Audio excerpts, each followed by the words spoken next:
जय हिंद दोस्तों, स्वागत है आप सभी का आपका अपने YouTube channel mission top science classes में। दोस्तों, जैसा कि आप सभी को पता है कि हम लोग डेली बीपीएससी तैयारी 4.0 के एक नए सेशन के साथ जुड़ते हैं। आज का ये क्लास इकोनॉमिक्स का रहने वाला है, जिसमें बीपीएससी तैयारी 1 और 2 में भी यहाँ से क्वेश्चन देखने को मिला है। तो इसलिए आज आप लोगों के लिए जो ये टॉपिक है महत्वपूर्ण रहने वाला है, इसलिए आप लोग इस वीडियो को शुरू से अंत तक अवश्य देखिएगा। और यदि आप लोग हमारे इस YouTube चैनल पर नए हो तो चैनल को सब्सक्राइब कर लीजिए और बेल आइकन क्या हो जाएगा, क्लियर हो जाएगा। तो चलिए आज का क्लास हम लोग बिना देर के करते हैं स्टार्ट। आप लोग हमारे साथ शुरू से अंत तक बने रहिएगा। देखिए, इस क्लास से आपको फायदा क्या होने वाला है कि यदि आप लोग बीपीएससी तैयारी 4.0 के लिए पढ़ रहे हो तो वहां भी आपको ये काम आने वाला है। यदि आप किसी स्टेट पीसीएस के लिए पढ़ रहे हैं तो वहां भी आपको ये काम कर जाएगा। बिहार एसआई दरोगा उसमें भी काम आने वाला है। जबकि बिहार पुलिस कांस्टेबल के लिए भी पढ़ रहे हो तो भी यहाँ से आपको पूरी तरीके से फायदा होने वाला है। तो इसलिए आप लोग हमारे साथ पूरा इस वीडियो में बने रहिएगा। और आज का जो ये टॉपिक है इकोनॉमिक्स का रहने वाला है, जिसमें हम लोग इकोनॉमिक्स में जो कवर करने वाले हैं उस पार्ट का नाम क्या है, तो इसका नाम है जीडीपी, जीएनपी और क्या एनएनपी। आप लोग इन चीजों को समझेंगे, जीडीपी क्या होता है, जीएनपी क्या होता है और एनएनपी क्या होता है, तो हम इसी चीज को कवर करने वाले हैं। तो आइए हम लोग आज का क्लास करते हैं स्टार्ट। देखिए, सबसे पहले हम बात करें जीडीपी। इस जीडीपी का जो पूरा नाम होता है वो ग्रॉस डोमेस्टिक प्रोडक्ट होता है। इसे हम लोग सकल घरेलू उत्पाद कहते हैं। उसी तरीके से जीएनपी जो होता है इसे ग्रॉस नेशनल प्रोडक्ट के नाम से जाना जाता है, जिसे हम लोग सकल राष्ट्रीय उत्पाद कहते हैं। जबकि एनएनपी जो होता है ये नेट नेशनल प्रोडक्ट है और इसे हम लोग क्या बोलते हैं, तो कुल राष्ट्रीय उत्पाद बोलते हैं। तो देखिए, आज हम लोग एक साथ 3 टॉपिक को कवर करेंगे। पहला क्या है, जीडीपी, जिसे हम लोग ग्रॉस डोमेस्टिक प्रोडक्ट कहते हैं, सकल घरेलू उत्पाद। उसके बाद हम लोग पढ़ेंगे जीएनपी, ग्रॉस नेशनल प्रोडक्ट, सकल राष्ट्रीय उत्पाद। और एनएनपी जो होता है नेट नेशनल प्रोडक्ट। इनके बारे में हम लोग आज बिल्कुल बेसिक से कवर करने वाले हैं। तो चलिए हम लोग पहले पढ़ते हैं जीडीपी के बारे में। देखिए, जीडीपी क्या कर रहा है इसके बारे में समझिए। जीडीपी क्या होता है, ये बोल रहा है कि एक वर्ष में, देखिए क्या बात कर रहा है, तो एक वर्ष के अंदर की बात बोल रही है कि एक वर्ष में किसी देश में उत्पादित वस्तु एवं सेवा का जो कौन सा मूल्य लेना है, अंतिम मूल्य लेंगे, उसी को हम लोग क्या बोलेंगे, जीडीपी बोलेंगे। तो आइए हम लोग इन चीजों को समझने का प्रयास करते हैं।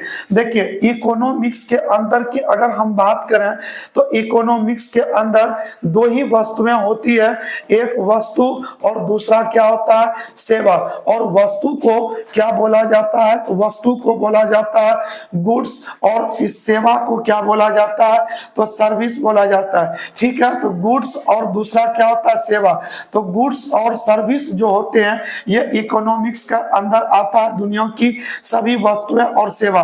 और जब इसी के ऊपर क्या करती है सरकार, अपना टैक्स लगा देती है, तो ये बन जाता है क्या, तो गुड्स एंड क्या, तो सर्विस टैक्स। ठीक है, गुड्स एंड क्या बन जाता है, सर्विस टैक्स। जैसे हम अभी टीचिंग कर रहे हैं तो इसका मतलब ये हुआ कि हम क्या कर रहे हैं, तो सर्विस का काम कर रहे हैं। ठीक है, कोई वस्तु है, जैसे मान लिया जाए इस बोर्ड की बात करें तो ये एक वस्तु है, यानी इसे हम लोग क्या बोलेंगे, गुड्स बोलेंगे। ठीक है, तो दुनिया में 2 ही तरह का चीज आता है, किसके अंतर्गत, तो इकोनॉमिक्स के अंतर्गत। ठीक है, चलिए हम लोग इस बात को समझते हैं। देखिए, अगर मान लिया जाए कि हम गेहूं को खरीदें, ठीक है, अगर हम इस गेहूं को खरीदते हैं तो किसान कितने रुपए केजी दे रहा है, तो मान लिया जाए कि 20 रुपया केजी हमें क्या मिल रहा है, तो गेहूं मिल रहा है। तो इससे हम लोग क्या तैयार करेंगे, तो इससे हम लोगों को तैयार करना आटा। तो देखिए, यहाँ पर हमें गेहूं 20 रुपए मिल रहा है, परंतु जब ये आटा बन जाएगा तो इसका रेट बढ़ जाएगा। तो मान लिया जाए तो ये कैसे हो जाएंगे, तो 25 रुपया प्रति केजी मान लिया जाए ये मिलने लगा। परंतु जब इससे हम कोई वस्तु बना लें, जैसे क्या, तो बिस्कुट वगैरह हम इससे अगर तैयार कर लेते हैं तो इसका रेट मान लिया जाए कितना हो जाता है, तो 30 रुपया हो जाता है पर पैकेट।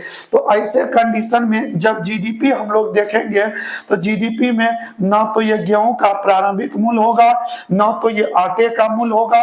और जीडीपी में किसका मूल्य गिना जाता है, तो वो वस्तु का कौन सा मूल्य गिना जाता है, तो अंतिम मूल्य को उसके अंदर जोड़ा जाता है। ठीक है, तो आप लोग समझ गए होंगे यहां पर क्या बोल रहा है कि एक वर्ष के अंदर अगर किसी वस्तु को उत्पादित करते, चाहे वो वस्तु हो या सेवा हो, तो उसका किस मूल्य को जोड़ना है, तो अंतिम मूल्य को जोड़ करके क्या निकाला जाता है, तो जीडीपी निकाला जाता है। ठीक है, तो हम आपको यहाँ पर बताएं, एक एग्जांपल और लिया जाए। जैसे देखिए, सबसे पहले अगर हम लोग बात करें कि कपास से क्या बनता है, तो कपड़ा बनता है। ठीक है, कपास से क्या बनता है, तो ये आपका कपड़ा तैयार होता है। तो कपास मान लिया जाए कि 80 रुपया या 800 रुपया पर क्विंटल की रेट से मिल रहा है। तो जब हम लोग इसे कपड़ा तैयार कर लेते हैं तो इससे क्या हो जाता है, कपड़ा महंगा प्राप्त हो जाता है। तो मान लिया जाए ये 820 रुपया पर कपड़ा की रेट से बिकने लगा। तो जीडीपी में ये मूल्य न जुट करके इसका अंतिम मूल्य जो है ये किस में गिना जाता है, तो जीडीपी के अंतर्गत रखा जाता है। तो कोई भी वस्तु जब खरीदा जाता है तो उसका अंतिम जो बन के तैयार होता है उसके अंतिम मूल्य को हम लोग क्या बोलते हैं, तो जीडीपी में उसको हम लोग काउंट कर लेते हैं। ठीक है, आप लोग यहाँ एक पॉइंट को समझेंगे। देखिए क्या कह रहा है कि जीडीपी के अंतर्गत देशी और विदेशी पूंजी को ऐड किया जाता है। आप लोग इस चीज को समझने का प्रयास करिए। देखिए अगर हमारे देश की बात किया जाए, देखिए इस देश के अंतर्गत हम बात करें, यहाँ भारत जो है, भारत की स्वयं कंपनी लगी हुई है। ठीक है, भारत की स्वयं क्या है, स्वयं की कंपनी है, या भारतीय लोग यहाँ अपना कंपनी चला रहे हैं। ठीक है, और विदेशी लोग भी यहाँ पर अपनी कंपनी खोल रखे हैं। तो भारत देश की सीमा के अंदर चाहे वो ये स्वदेशी की बात करें, ठीक है, या वो विदेशी की बात करें, ठीक है, चाहे वो स्वदेशी हो या क्या हो, विदेशी हो, तो इन दोनों के पूंजी का जो योग होगा ना, पूंजी का क्या होगा, योग होगा, उसी को हम लोग क्या बोलेंगे, तो जीडीपी के नाम से जानेंगे। ठीक है, एग्जांपल की बात करें तो आप लोग जानते ही हैं टाटा जो है ये भारत की कंपनी है। मान लिया जाए टाटा 150 रुपया कमा के दे रहा है। उसी तरह अगर हम बात करें जियो कितना रुपए दे रहा है, तो मान लिया जाए 200 रुपए कमा के दे रहा है। और भारत के अंदर ही जो है हम बात करें वीवो कंपनी, ये मान लिया जाए 120 रुपए ये क्या कर रहा है, कमा करके भारत में रहता है ये। ठीक है, तो इस प्रकार देखिए भारत देश की सीमा के अंदर चाहे वो देशी हो या विदेशी हो, तो इन सभी पूंजी का क्या होगा, तो योग होगा। तो योग कर लीजिए, इनका 2 1 3 3 1 4 और 400 कितने मिलेंगे, तो 70 रुपए। और ये जो होंगे ये किस में काउंट होने वाला है, तो ये होने वाला है किसमें, तो जीडीपी में। तो किसी देश की सीमा के अंदर चाहे वो देशी हो या विदेशी हो, तो उत्पादित उनका मूल्य जो होगा उसी को हम लोग क्या बोलेंगे, जीडीपी के नाम से जानते हैं। तो चलिए हम लोग जीडीपी को समझ गए हैं। चाहे वो देशी कंपनी हो या विदेशी कंपनी हो, अगर वो भारत में रह करके उत्पादित कर रहा है तो उन सभी के मूल्य को हम लोग क्या बोलते हैं, जीडीपी के नाम से जानते हैं। आगे हम लोग समझते हैं। देखिए अगला क्या आता है, जीएनपी। अगर हम लोग जीएनपी की बात करें, ग्रॉस नेशनल प्रोडक्ट, तो देखिए जीएनपी क्या होता है, इसकी बात अगर हम लोग करें, देखिए अगर हम लोग बात करें यहाँ पर कि ये क्या है, तो ये हमारा देश है। ठीक है, यहाँ हमने क्या देखा कि ये भारत का स्वदेशी लोग भी यहाँ पर अपनी कंपनी चला रहे हैं। ठीक है, यहाँ पर इसकी कंपनी है और ये भी कुछ क्या दे रहे हैं, तो आय दे रहे हैं। जबकि इसी भारत में क्या है, तो विदेशी कंपनी भी जो है ये क्या कर रहे हैं, आय प्राप्त कर रहे हैं। ठीक है, परंतु कुछ भारतीय ऐसे हैं जो कि अपना कंपनी कहाँ चला रहे हैं, तो विदेशों में अपनी कंपनी को क्या क्या किए हैं, तो खोल करके रखे हैं। ठीक है, तो विदेशों में भी क्या रखे हैं, तो अपना कंपनी रखा है, परंतु ये है कहाँ का, भारतीय का, और आय कहां से प्राप्त कर रहा है, तो विदेशों से। ठीक है, आप लोग समझिएगा। तो ये जो स्वदेशी है, ये स्वदेशी आय और जो हम विदेशों से आय ला रहे हैं, इन दोनों का जो योग होगा ना, इन दोनों के योग को ही हम लोग क्या बोलेंगे, तो जीएनपी के नाम से बोलेंगे, ग्रॉस नेशनल प्रोडक्ट। यानी इसमें हम किसके पूंजी को नहीं जोड़े हैं, तो विदेशी पूंजी को हम लोग इसमें ऐड नहीं करने वाले हैं। ठीक है, विदेशी पूंजी को हम लोग ऐड नहीं करेंगे, क्योंकि जीएनपी क्या कहता है, तो स्वदेशी आय और भारत से बाहर रह रहे लोगों का जो आय है, उन्हीं का योगफल क्या होता है, तो जीएनपी होता है। अगर हम लोग इसे एग्जांपल से समझें, तो देखिए, अगर हम बात करें कि भारत में यहाँ पर जो है जियो कितना दे रहा है, तो जियो दे रहा है 200 रुपए, टाटा कितना दे रहा है, तो टाटा दे रहा है 100, मान लिया जाए 80 रुपए, और यहाँ जो है विदेशी कंपनी वो क्या है, वीवो, वो कितना दे रहा है 120 रुपए। और यही भारत जो है, यहाँ का लोग जो है विदेशों से ला रहा है कितना, तो विदेशों से मान लिया जाए ये ला रहा है कितने, तो 100 रुपए विदेशों से ला रहा है। तो अगर हमें निकालना हो क्या, तो जीएनपी, तो आपको क्या जोड़ना है, केवल भारत का रुपया।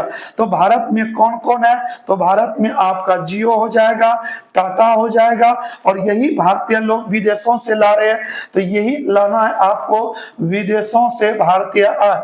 ठीक है, विदेशों से क्या करना है, तो भारतीय आय को क्या कर देना है, तो जोड़ देना है। तो यहाँ पर जियो मिल रहा है 200 और टाटा मिल रहा है 180, और विदेशों से भारत कितना ला रहा है, 100 रुपए। तो सबको आप जोड़ दीजिए, तो ये जो रुपया होगा आपका, यही क्या कहलाएगा, तो यही कहलाएगा क्या, तो जीएनपी। ठीक है, आप लोग इसको समझ गए होंगे। देखिए, जीएनपी निकालने का एक और हम आपको तरीका बताते हैं। तो अभी आपने जीडीपी निकालने सीखा। जीडीपी क्या था, तो देशी प्लस में क्या था, तो विदेशी, दोनों आय को जोड़ना है।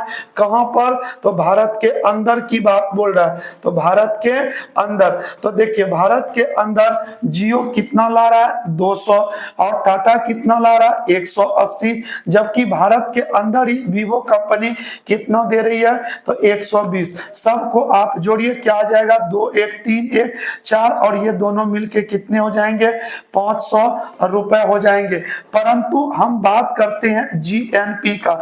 देखिए, जीएनपी में क्या है कि जीडीपी जब आप निकाले, तो इसमें आपने क्या किया है, विदेशों का भी पूंजी जोड़ दिया है। ठीक है, किसका, तो विदेशी कंपनी का भी इसमें क्या हुआ है, पूंजी ऐड हो गया है। जो भारत में था उसे हमें निकाल देना है, जो कि यहाँ विदेश से भारतीय लाए हैं उसको जोड़ना है। तो विदेशों से क्या करना है, विदेशी से भारतीय आय जो प्राप्त हो रहा है उसे क्या कर देना है, तो जोड़ देना है। तो देखिए, जीडीपी टोटल कितना है, 500 रुपए, विदेशी कंपनी भारत में कितना दे रही है, 120, और भारतीय लोग विदेशों से कितना ला रहे हैं, तो 100 रुपए आपने माना है। ठीक है, तो 500 में 120 घटा दीजिए, तो ये हो जाएंगे कितना, तो 380 रुपए, और इधर देखिए आपका कितना है, तो 100 सब मिलके क्या हो जाएंगे, तो 480 रुपए। देखिए, इस तरीके से भी हम लोग यहाँ से जीएनपी निकाले, और इस तरीके से जीडीपी की मदद से भी हम क्या निकाल सकते हैं, तो जीएनपी को प्राप्त कर सकते हैं। ठीक है, तो चलिए हम लोग आगे की ओर बढ़ते हैं। अगला जो है आपका एनएनपी है, नेट नेशनल प्रोडक्ट की अगर हम लोग बात करें, नेट नेशनल प्रोडक्ट क्या होता है, इसी को हम लोग बोलते हैं कुल राष्ट्रीय उत्पाद। ठीक है, कुल राष्ट्रीय उत्पाद, एनएनपी का मतलब होता है नेट नेशनल प्रोडक्ट। ठीक है, नेट नेशनल प्रोडक्ट बोलेंगे, और इसे बोलते हैं कुल राष्ट्रीय आय के नाम से जानते हैं। देखिए, कुल राष्ट्रीय आय जो होता है ये कैसे निकाला जाता है, इसकी हम लोग बात करते हैं, समझिएगा ध्यान से।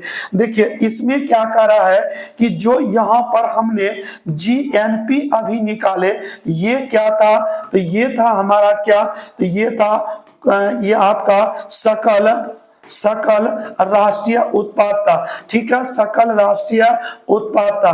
परंतु एक चीज आपको जानना है कि जब किसी वस्तु या सेवा को उपयोग में लाया जाता है तो इसके रख रखाव में भी क्या होता है, तो रख रखाव में टूट फूट होता है, ठीक है, क्या होता है, तो टूट फूट हो जाता है और सामान खराब हो जाते हैं। तो उस कंडीशन में आपको जो NNP निकालना है, क्या करना है, तो आपको करना है क्या, तो GNP में जो भी खराबी हुई है उसके मूल्य को क्या करना है, तो घटा देना है, ठीक है।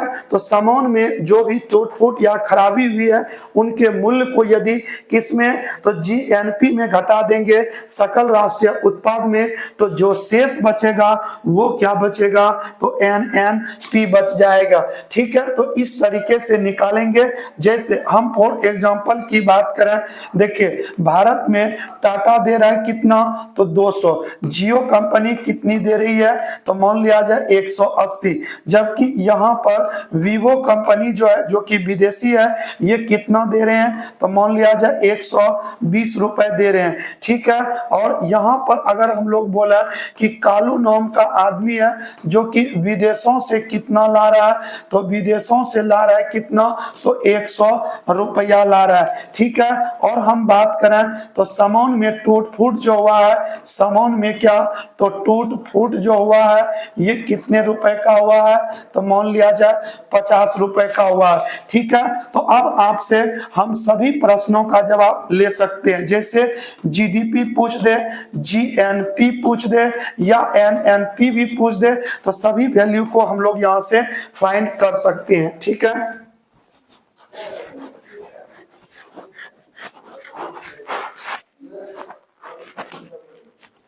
चलिए तो हम लोग इनको समझने का प्रयास करते हैं। देखिए हम सबसे पहले GDP की बात करें तो GDP क्या होता है, तो देश के अंदर चाहे देशी हो या विदेशी सबको जोड़ना है। तो आपका टाटा हो जाएंगे 200, जियो कितने हो जाएंगे 180, वीवो कितने हो जाएंगे 120। ये देश के सीमा के अंदर है तो GDP हो जाएंगे। तो टोटल जोड़ लीजिए, तो 2 1 3 1 4 1 आपका टोटल ऐड करके कितने रुपए हो जाएंगे 500। अगर हम बात करें GNP की बात करें तो GNP क्या होता है, तो भारत का रुपया चाहे वो विदेश से आया हो या आपका देशी हो। तो हम टाटा की बात करें देशी है 200 और जियो जो है वो भी देशी है कितना 180। कालू नाम का आदमी विदेशों से कितना ला रहा है 100। तो सबको आप ऐड कर दीजिए तो ये मिलके हो जाएंगे कितने 480 रुपए। ये क्या निकल जाएंगे GNP। और अगर हम बात करें NNP का तो NNP क्या होता है, तो अभी हमने पढ़ा कि जो GNP का वैल्यू होता है उसमें क्या करना है आपको, GNP में जो भी सामान की टूट फूट हुई है उसके मूल्य को घटाना। तो GNP कितना है, तो GNP आपका हो जाएगा कितना 480 रुपए और सामान टूट फूट कितने का हुआ है तो 50 रुपए का। तो इसको आप घटा देंगे तो ये निकल जाएगा क्या, तो 430 रुपए और यही आपका क्या हो जाएगा NNP। तो ठीक है, तो इस तरीके से आज आप लोगों ने सीखा कि कैसे हम लोग GDP निकालते हैं, कैसे GNP और कैसे NNP को प्राप्त किया जाता है। तो आप लोगों को ये टॉपिक अच्छी तरीके से समझ में आ गया होगा। तो चलिए दोस्तों हम लोग मिलेंगे इसी का एक नेक्स्ट पार्ट लेकर के, जहां हमको GDP, GNP और NNP से जो भी ऑब्जेक्टिव टाइप क्वेश्चन पूछा गया है या पूछने की संभावना है उन सारे क्वेश्चन को लेकर के आएंगे। तो मिलते हैं तब नेक्स्ट क्लास में, तब तक के लिए दीजिए इजाजत। जय हिंद। यदि आप लोगों को हमारी ये वीडियो पसंद आया हो तो चैनल को सब्सक्राइब कर लीजिए, बेल आइकन ऑन रखिए, क्योंकि इस तरह का क्लास हम डेली आपके लिए सुबह 7 बजे और शाम के 7 बजे जुड़ते हैं। तो तब तक के लिए जय हिंद।